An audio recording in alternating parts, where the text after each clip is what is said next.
Now this is a kind of build I haven't really used since the Hoarfrost Stomp. Now this is a cold build-up build using 2 fast curved swords, and we're going to use this to build up cold or like frost damage. And once this procs, it actually allows the enemy to take like almost double damage from all of your attacks all of a sudden. So it's really cool, and it's quite overpowered. It's not as good as Blood Loss, but it's definitely up there. So this build is centered around getting cold buildup as fast as possible so that when those enemies explode with ice, they're either going to die from the damage like that, or if they're a big enemy, they're going to be taking almost double damage from that moment onwards. So for like bosses or anything, this is a really great thing to have. It doesn't really work like Blood Loss, I think, where you can kind of like spam it over and over and over again.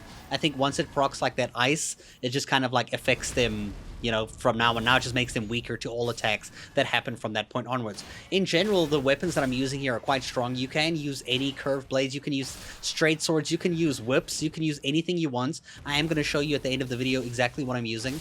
You can see here I have the Hoarfrost Stomp on just as an extra Ash of War, but we don't focus on using it because we have no mind for it.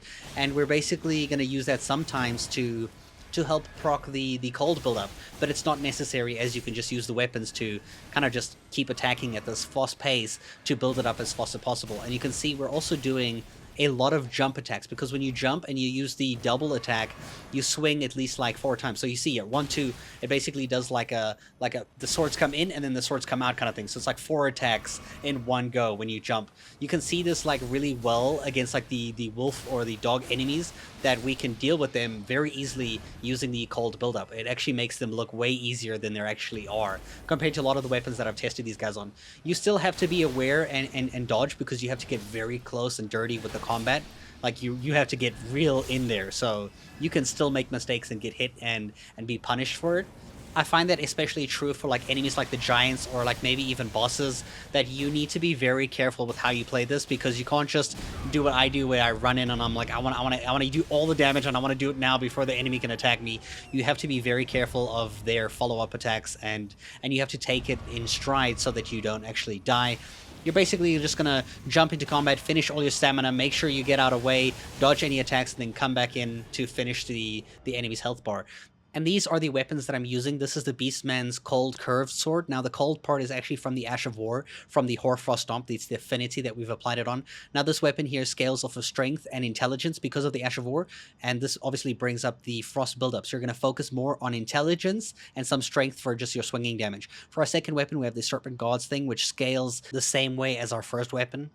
And this one has the Chilling Mist Ash of War, which is going to give it an intelligence scaling, and when it has intelligence scaling, we'll be able to get a good amount of frost buildup and make our frost damage quite strong. Now, this build is entirely all about getting endurance instead of mind, so you're basically just going to be swinging to win.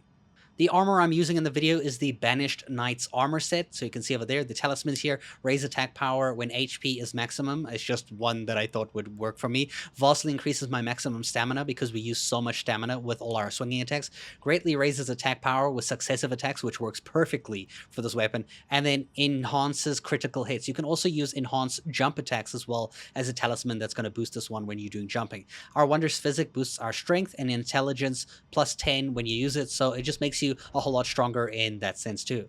So in case you didn't know, you can change the attribute scaling for your weapons by adding an Ash of War to it. So these 2 weapons that I'm using are obviously normal weapons, and you can go to the Ash of Wars and see which ones you can equip on it. And if you have the right Whetstone Blade, you can add an affinity right after you select an Ash of War. So for example, if we select this one over here, you'll see all the infinities that we can get here are different ones. We need one that has cold. You can see these ones here don't have cold. If you go to like ones right at the top, or even magic, we'll be able to get a cold affinity, which will actually causes frost buildup to the passive effects of your weapon. So essentially that's what I've done. You can actually select any Ash of War that you want to use. You can even use these magic ones here. As long as you have the cold kind of frost buildup on it, then you've basically made the exact same build that I've got in this video, except you can have any other Ash of War that you want, whether you want Bloodhound Step, or you want like Raptor of the Mists, or if you want something to deal extra magic damage. This is how you're going to do it and how you're going to change your weapons to fit your playstyle.